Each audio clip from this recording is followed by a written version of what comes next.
In 2019, a researcher studying wealth mobility tracked 500 American households across a decade. The ones who moved up significantly did not have better luck. They did not have higher IQs. They were not working noticeably longer hours than those who stayed flat. What separated them was something quieter and harder to see. They were operating by a completely different set of rules. So what were those rules exactly? Spend enough time around the people at the very top, the 0.01%, and the answer starts to come into focus. They are not running a better version of the default operating system. They are running a completely different one, and the gap between the two is not something you can close by working harder inside the system you already have. That is what this video is about. Not the habits, not the morning routines, not the surface level tactics. The foundational assumptions about time, money, and effort that produce the outcomes everyone else is trying to reverse engineer from the outside. Once you understand how this operating system is built, every financial decision you have ever made, and every one you're about to make, starts to look completely different. My name is Alex, and if you have ever looked at someone who built serious wealth and wondered what they were seeing that you were not, stay with this, because the answer is not what most people expect. And I am going to walk you through exactly how it works. The operating system starts with one foundational question. Not how do you play the game better, but which game are you actually playing? And the answer to that question begins with understanding the two games. Here is something worth sitting with for a second. Most people who feel financially stuck are not doing anything wrong. They are saving, they are showing up, they are following the advice they were given. And yet the gap between where they are and where they expected to be keeps widening. That is not a motivation problem. That is a game problem. We are all handed the same playbook early on.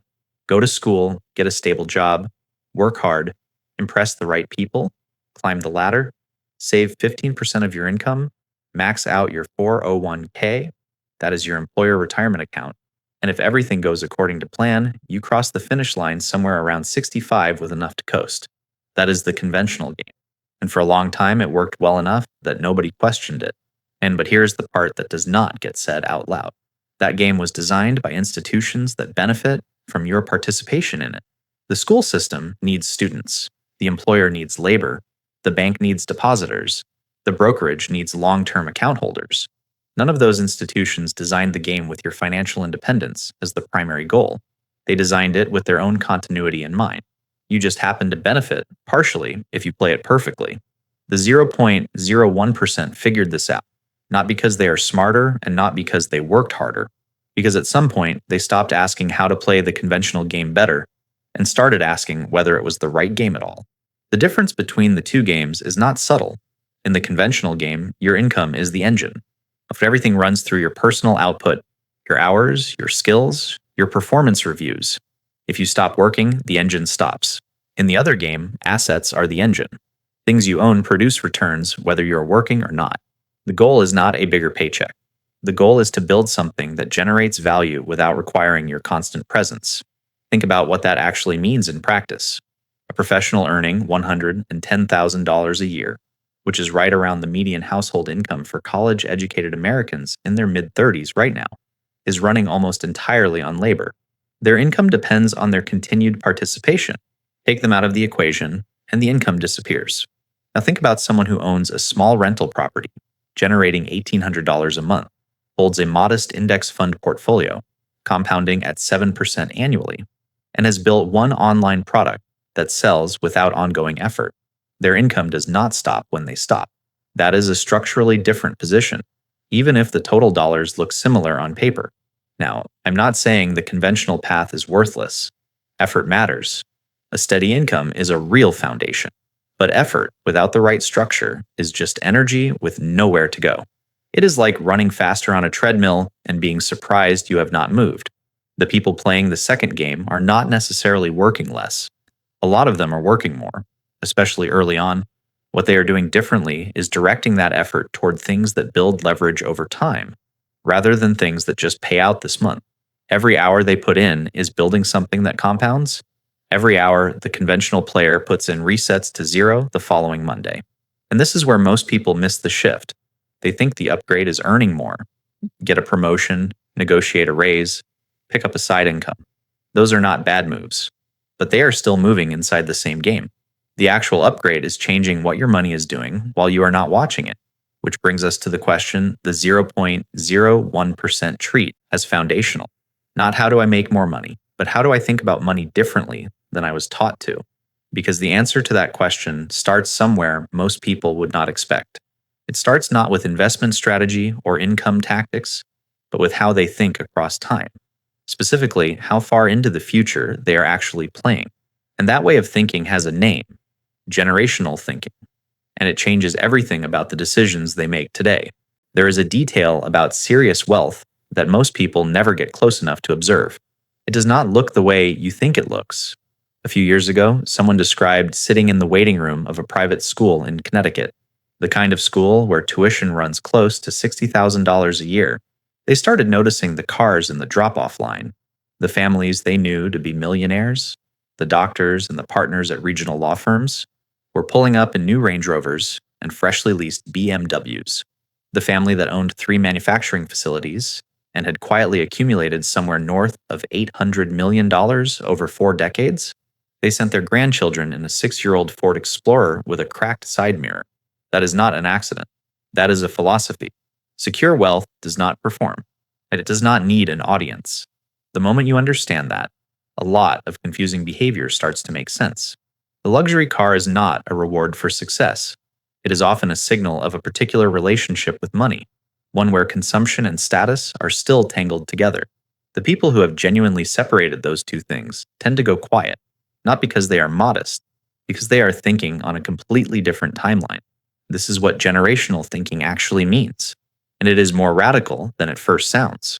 Most financial decisions are made inside a window of 1 to 5 years. Will this help me this year? Can I afford this now?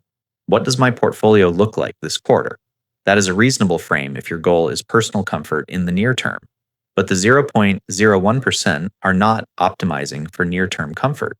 And they are making decisions today based on what those decisions produce in 20, 40, sometimes 100 years. That shift in time horizon changes everything. Literally everything. When you are thinking in years, money is primarily a consumption tool. You earn it, you spend it, you save some of it. And the goal is a comfortable life while you're alive to enjoy it. That is not a criticism.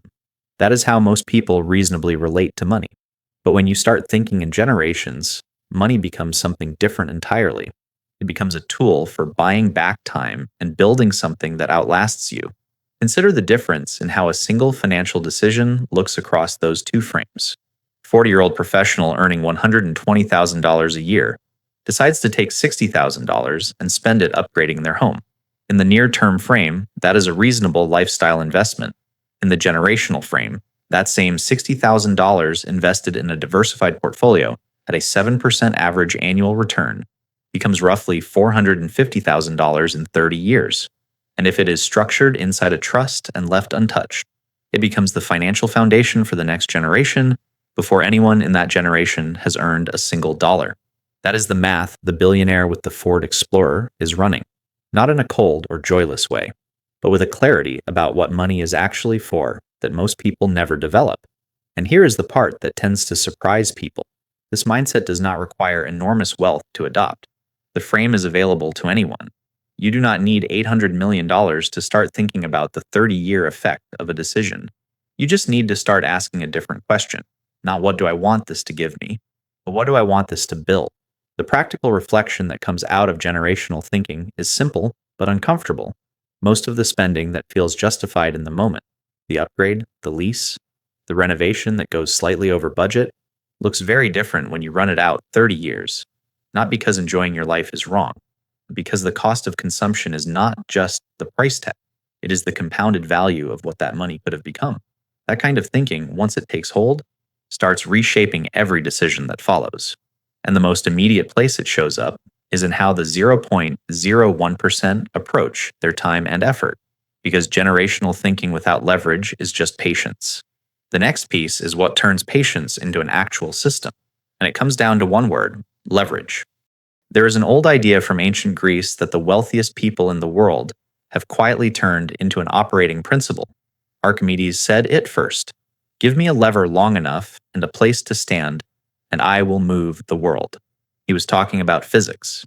The 0.01% took it as a business model. Most people believe the equation is simple. More work equals more money. Put in more hours, take on more projects, grind harder than the person next to you, and the results will follow.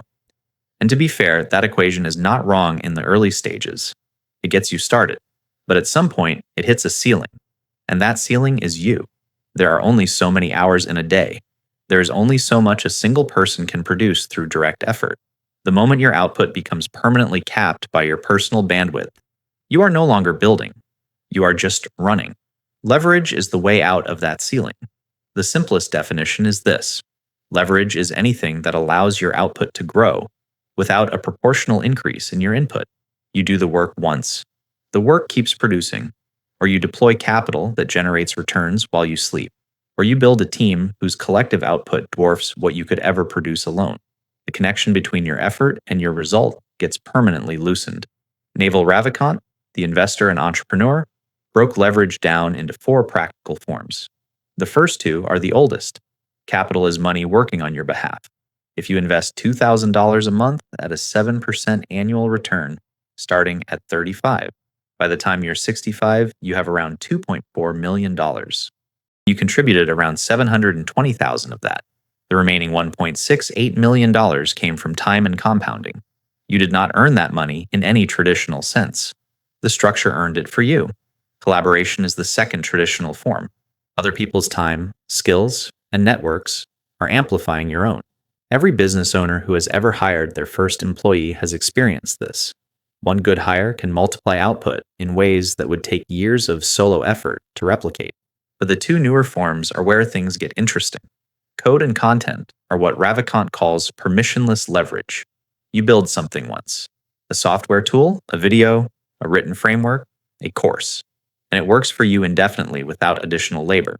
A software engineer who builds a useful app on a weekend and sells it for $4 a month to 12,000 users is earning $48,000 a month from work they completed years ago. The input happened once, the output is ongoing. Here is what makes this different from just working smarter. Leverage is not about efficiency. It is not about squeezing more out of your existing hours. It is about structurally changing the relationship between your time and your results. That is a much harder thing to build. It requires what some people call unreasonable effort, not scattered effort, not busy effort, but an intense, almost uncomfortable focus on the very few things that actually create the lever. And that is why the 0.01% are so ruthless about their time, not because they are antisocial or arrogant, but because they understand something most people do not fully internalize. Every yes is a no to something else. Every coffee meeting, every favor, every good idea that pulls them sideways is a withdrawal from the finite account of focused attention they need to build the lever in the first place. They say no constantly, to good things, to flattering things, to things that would make complete sense for almost anyone else to say yes to, because they are not optimizing for a full calendar.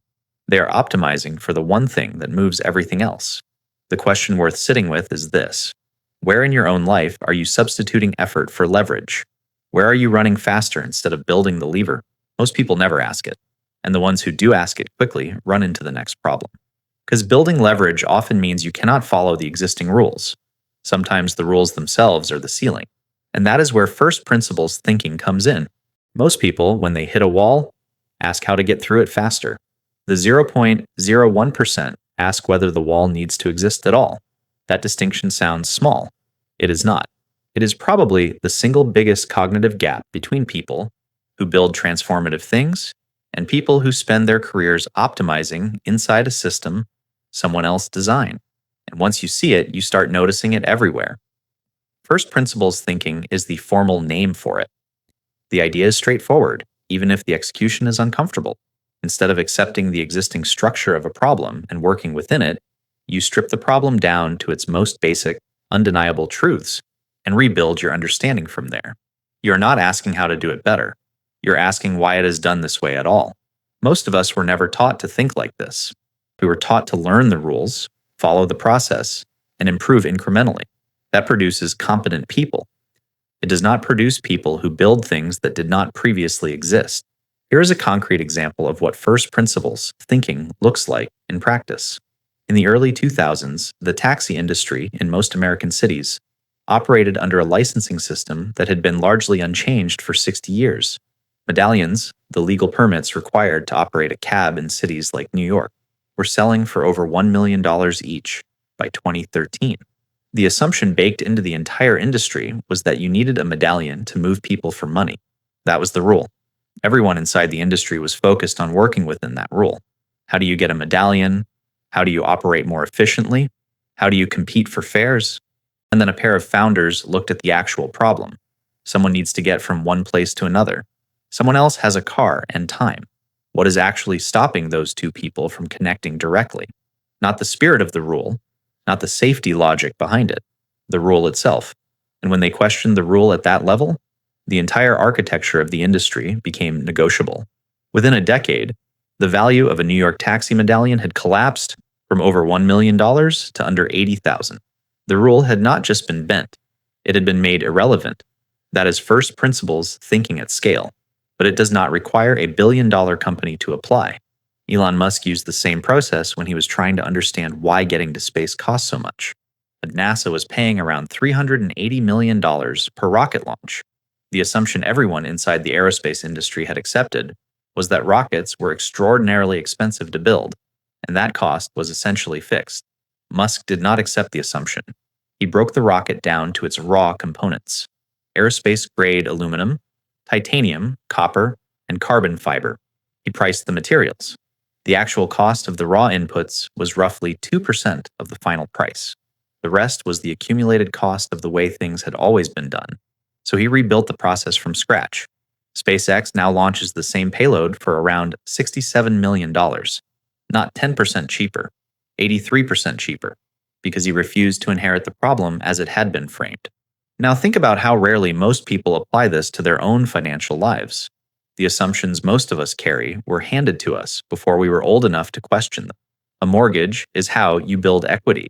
A diversified portfolio means stocks and bonds. Retirement happens at 65. Career advancement means moving up inside an organization. These are not laws. They are inherited conventions. Some of them hold up when you examine the underlying logic. Some of them dissolve the moment you ask why. The uncomfortable truth is that most of us are solving problems we never chose. We inherited the frame, and we have been optimizing inside it ever since. First principles thinking does not guarantee better outcomes, but it does guarantee that you are actually choosing your path rather than defaulting into someone else's. And that choice, made deliberately, tends to lead somewhere the conventional game never could, which raises a final question. If the 0.01% are not motivated by the conventional rewards, the status, the salary, the retirement finish line, what is actually driving them? The answer sits at the center of everything else, and it comes down to something that cannot be measured from the outside. They call it the internal scoreboard. At some point, if you follow the logic of everything we have covered far enough, you run into a question that does not have an obvious answer. If you have built the leverage, adopted the generational mindset, learned to question the rules, and the money has followed, what then? What keeps someone going when the financial pressure is completely gone? When the number in the account is so large that it has stopped being meaningful in any practical sense? Because the data here is genuinely strange. Warren Buffett still goes to the office. He is 94 years old and worth somewhere north of $140 billion. He does not need to work another day, another hour, another minute. Neither does Jeff Bezos. Neither does the founder of a mid-sized software company who sold for $40 million at 42 and then quietly started building something new within 18 months. The money did not stop them. It did not even slow them down. Why? The conventional answer is that they are addicted to money or power. That is the easy explanation, and it is almost always wrong. The more accurate answer is that they are not keeping score with money at all. They switched scoreboards a long time ago. This is what an internal scoreboard actually means. It means the metric you are optimizing for is not visible to anyone else. It is not your net worth. It is not your title. It is not the reaction you get when you tell someone what you do at a dinner party. It is something closer to the quality of the problems you are solving, the rate at which you are growing, and the gap between who you are now and who you are capable of becoming. Those are deeply personal measurements. They do not show up on a bank statement. And here is why this matters practically. When your scoreboard is external, salary, status, possessions, other people's approval, you are permanently dependent on external conditions to feel like you are winning. The market has to cooperate. The promotion has to come through. The house has to appreciate. The moment any of those things moves against you, you lose. You are playing a game where the referee is everything you cannot control. When your scoreboard is internal, the game never stops being winnable, because the metric is growth, and growth is always available regardless of what the market is doing, regardless of what your title says, regardless of what anyone else thinks of your choices. This is not a motivational idea. It is a structural one. People with internal scoreboards make fundamentally different decisions. They take on harder problems because hard problems produce more growth, not because hard problems pay more. They walk away from lucrative situations that have stopped teaching them anything. They invest in things that compound their understanding, rather than just their account balance. They are comfortable being misunderstood in the short term because they are not optimizing for short-term approval. Think about what that looks like in a real financial context.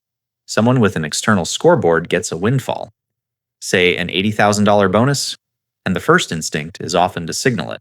The car upgrade, the renovation, the vacation that gets posted.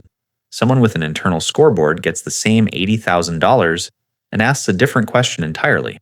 What does this make possible that was not possible before? What problem can I now go after that I could not reach without this? The money becomes a tool for the next level of the game, not a reward for the last one. The quiet part of this, that does not get said enough, is that the internal scoreboard is not something you are born with.